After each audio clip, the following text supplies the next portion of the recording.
This video is on Chapter 6, Managing People, from the Management for Church Leaders, Volume Number 1 Training Manual.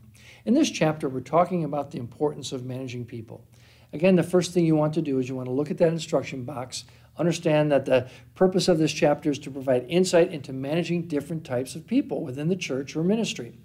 It also talks about some key points about the church being in the people business and the fact that it's all about relationships, relationship with God and with one another, and that also people are the church's greatest resource. So it becomes very important that we know how to manage people well.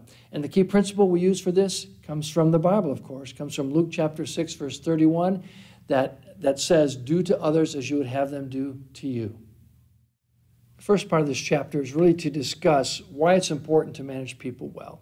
And we just want to reinforce some key points here about managing people and learning to deal with people, because it's the most important thing that a leader can have, is the ability to act properly with people and to direct and guide people appropriately so they can become effective workers in the ministry.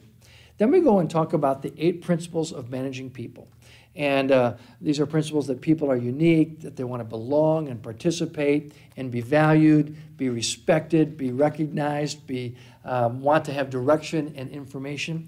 And we really emphasize these 8 principles because this is the important thing. Managing people is not so much of a science as it is an art. You need to understand people in order to know how to deal with them and how to direct them according to the things that they need and want out of any particular organization or activity.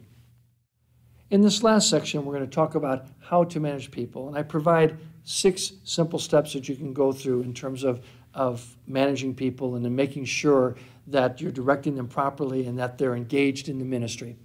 The last section, we talk about managing different types of church workers, and you can choose to teach this or not, depending upon your unique circumstances. We talk about the difference between paid church workers and leaders in the church as opposed to just simply volunteers. So this is up to your discretion whether or not you want to teach this section or not. The exercise for this chapter is a matching exercise. And what we're doing here is we're giving 8 different situations and asking the participant to choose which principle for managing people applies to each of those situations. Because there are 8 situations and there are 8 principles, there's only one matching to each one. And the answers are in the manual, and you want them to go through this exercise to make sure they understand each of these principles and how they might apply. I would allow about 10 to 15 minutes for this exercise.